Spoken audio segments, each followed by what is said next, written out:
नमस्कार दोस्तों।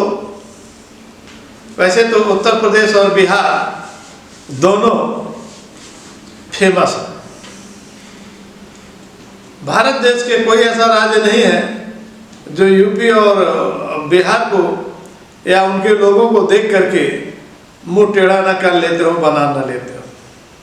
चाहे आप दक्षिण भारत में चले जाइए, चाहे पश्चिम में चले जाइए या अन्य किसी स्टेट में चले जाइए, सवाल जब बात यही आ जाती है ट्रेनों में भी, क्या कौन है, बिहारी है क्या? अरे सब यूपी वाले इसीलिए गंदगी पहुंचा रहे हैं।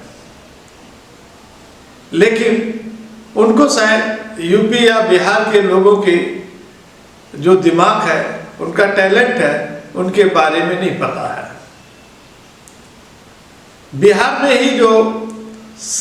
बिहार ही एक ऐसा राज्य है भारत में जहां से सबसे ज्यादा IAS निकलते हैं। साथ में बिहार और उत्तर प्रदेश का कोई ऐसा भारत में राज्य नहीं है जहां पर यहाँ के लोग ना हो। यही के लोग वहाँ के लोगों का निर्माण करते हैं, उनकी अर्थव्यवस्था में मजबूती प्रदान करते हैं और मेहनत करते हैं तो उसका फल भी इनको भी मिलता है। अब बात करते हैं बिहार की। बिहार के लोगों में इतना टैलेंट है कि भारत के किसी राज्य में नहीं है। IAS तो छोड़ दीजिए, वो जहां जाते हैं अपना कल्चर, अपनी भाषा कभी भी नहीं भूलते हैं। चाहे वो कितने बड़े पद पर, अहोदे पद पर बैठे हो, यहां तक कि मुख्यमंत्री पद है, सांसद है, विधायक है, सब, और कहीं पर भी जाएंगे वो अपनी भाषा ही बोलेंगे और वो अपनी छाप छोड़ देते हैं, क्योंकि उनकी भाषा में जो बातचीत करते हैं इतनी मिठास है जिसको हम कुछ कह नहीं सकते हैं। आप कह सकते हैं कि बिहारियों में या बिहार के लोगों में टैलेंट की कमी नहीं है। इसीलिए आज अगर हम छठ पर्व की बात करें, छठ पर्व की वैसे तो शुरुआत बिहार के मुंगेर जिले से हुई थी, जहाँ पर माता सीता ने पहला पर्व मनाया था। फिर धीरे धीरे करके पूरे बिहार में हुआ। पूरे बिहार से आज भारत के अधिकांश राज्यों में फैल गया। और वही नहीं मनाते हैं, उत्तर प्रदेश के या वहाँ के लोकल जो लोग हैं उनको भी साथ में ले लेते हैं और उनके साथ मिल करके त्योहार मनाते हैं।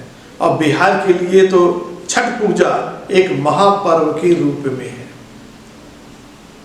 महापर्व के रूप में जो भारत में छठ पर्व को मनाया जाने लगे तो इसमें भी कोई अतिशयोक्ति नहीं है। आज तो लगभग भारत में ही नहीं, भोजपुरी भाषा का लगभग विदेशों में भी बोलते हैं। जो यहाँ से लोग जाते हैं वो अपनी ही भाषा में बोलते, अपना कल्चर कभी भी नहीं बोलते। अन्य राज्य अपनी भाषा में दूसरी जगह नहीं बोलेंगे, वो अपने राज्य में तो बोल देते हैं, लेकिन दूसरे राज्य में अपने जो है वो इंग्लिश में बात करेंगे या हिंदी आती है तो हिंदी में बात करेंगे, वो भी जहाँ की उस होती। लेकिन बिहार के लोग अपनी ही भाषा में इस्तेमाल करते हैं, अपनी भाषा के चाल चलन, उठना बैठना, खाना पीना, यहाँ तक कि जो अगर बाटी चोखा की जो अगर बात करें तो हमें नहीं लगा, मैं 1987-88 से लखनऊ में है और 2000 के पहले तक तो मैं बाटी चोखा जानता ही नहीं था क्या होता। धीरे धीरे करके आज देखिए पूरे लखनऊ में ही नहीं, पूरे उत्तर प्रदेश में, दिल्ली में, बिहार में तो है ही है, महाराष्ट्र में, मध्य प्रदेश में, कौन सा ऐसा राज्य है जहां पर बाटी चोखा ना खाया जाता हो बड़े चाव से, और बनता है। और बिहार के ही लोग नहीं खाते हैं, उस क्षेत्र की जनता, उस राज्य की जनता भी बड़ी चाव से खाती है। बिहार की और एक खूबी है जो अपना खान पान के साथ साथ में देखिए, जैसे उत्तर प्रदेश के कई जिलों में और अन्य प्रदेशों में भी देखा गया है कि वहाँ का जो मीट की जो अगर बात आती है, चंपारण में कैसे बनता है, क्या नहीं होता है, किसने खाया नहीं खाया वो लोग जानते हैं। लेकिन उत्तर प्रदेश की जो अगर बात करते हैं तो कई शहरों में और कई प्रदेशों में जो है बिहार का जो मीट चंपारण है वहाँ का भी बड़े तेजी से फल फूल रहा है उनका धंधा। और लखनऊ की जो अगर बात करें तो चंपारण के नाम से दर्जनों दुकानें हैं, दर्जनों नहीं कई दर्जन दुकानें हैं, और जो बड़े चाव से लोग यहाँ के लोग खाते हैं। तो कहने का मतलब है कि जिस हिसाब से लोग अन्य प्रदेश के लोग ये कहने से चूकते नहीं हैं, कह रही ये बिहारी है, मतलब बड़ा एक वो बना करके जिससे से, लेकिन उनके टैलेंट को शायद वो भूल गए हैं, उनके टैलेंट को वो नहीं समझ पाए हैं, नहीं जान पाए हैं। इसीलिए तो उनके टैलेंट के ही कारण है भारत के हर राज्य में है और विदेशों में भी है, और वो अपनी भाषा को, अपने कल्चर को, अपने पहनावे को नहीं भूले हैं। इसलिए बिहार के लोग किसी भी तरीके से किसी भी क्षेत्र में कमज़ोर नहीं है, ना तो वो पढ़ाई में कमज़ोर है, ना पढ़ाई में कमज़ोर हैं, और ना ही दिमाग से कमज़ोर हैं। हर एक पद में, हर राज्य में है। तो बिहार के लोगों को कमज़ोर आंकना ये उनकी बहुत बड़ी भूल है। चाहे महाराष्ट्र हो, गुजरात हो, दक्षिण भारत के कई राज्य हों, या विदेशों में दुबई हो, या कहीं पर भी हो, यहाँ के लोग वहाँ पर अपने टैलेंट का हुनर दिखा करके ही वहाँ पर छा गए हैं।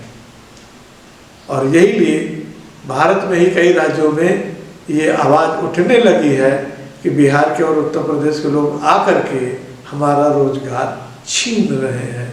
अभी जैसे कि महाराष्ट्र में गया हुआ था, वहाँ पर 2-3 लोगों ने ये चीज़ कही कि यहाँ पर आकर के हम लोगों का रोजगार छीन रहे हैं। अब छीन रहे हैं कि नहीं छीन रहे हैं, लेकिन वहाँ पे जाते हैं तो काम मिलता है, और वो काम करते हैं, मेहनत करते हैं, अब मेहनत का ही लेते हैं, मेहनत का ही खाते हैं। तो निश्चित रूप से उनके दिमाग को किसी भी तरीके से ना कम ना आंका जाए, बल्कि उनके जो टैलेंट को जो है तहे दिल से स्वागत करना चाहिए, सभी को करना चाहिए। इन्हीं बातों के साथ अपने शब्दों को विराम देते हैं। जय हिंद, जय भारत।